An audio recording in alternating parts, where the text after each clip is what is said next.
కృష్ణా జిల్లాలో జన్మించిన యువ కెరటం దివ్యాంగుల క్రికెటర్ యశ్వంత్ నాయుడుకి సుజన ఫౌండేషన్ ప్రోత్సాహం అందించారు.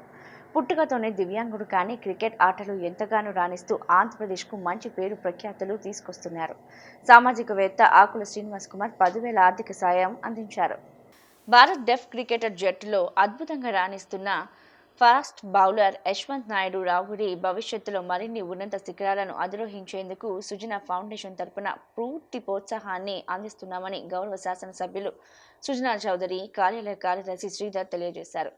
ఈ సందర్భంగా యశ్వంత్ నాయుడుని అభినందిస్తూ నేడు ప్రముఖ సామాజికవేత్త ఆకుల శ్రీనివాస్ కుమార్ 10,000 రూపాయల నగదు ప్రోత్సాహానికి అందజేశారు.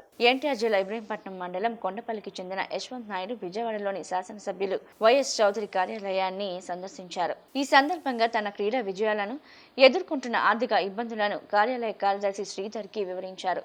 పుట్టుకతోనే వినికిడి లోపం ఉన్నప్పటికీ ఎన్నో ఇబ్బందులను అధిగమించి 2017లో బంగ్లాదేశ్లో జరిగిన 2వ T20 Asia cup of deaf cricketer ఛాంపియన్షిప్లో భారత్ జట్టు తరపున ఆడి విజేతగా నిలవడంలో యశ్వంత్ కీలక పాత్ర పోషించారు. ఆ సమయంలో అప్పటి భారత రాష్ట్రపతి గౌరవ ప్రణబ్ ముఖర్జీ చేతుల మీదుగా సత్కారం కూడా పొందారు. ప్రభుత్వ స్పోర్ట్స్ కోటా జీవో నెంబర్ 4 ప్రకారం తనకు ప్రభుత్వ ఉద్యోగ అవకాశం కల్పించేలా చొరవ చూపాలని యశ్వంత్ నాయుడు ఈ సందర్భంగా వినతి పత్రం సమర్పించారు. దీనిపై కార్యాలయ కార్యదర్శి శ్రీధర్ సానుకూలంగా స్పందించారు. యశ్వంత్ నాయుడు ప్రతిభను అభినందిస్తూ అతనికి ఉద్యోగ ఉపాధి అవకాశాలు లభించేలా శాసనసభ్యులు సుజనా చౌదరి దృష్టికి తీసుకువెళ్లి ప్రభుత్వం ద్వారా తగిన న్యాయం జరిగేలా చూస్తామని హామీ ఇచ్చారు.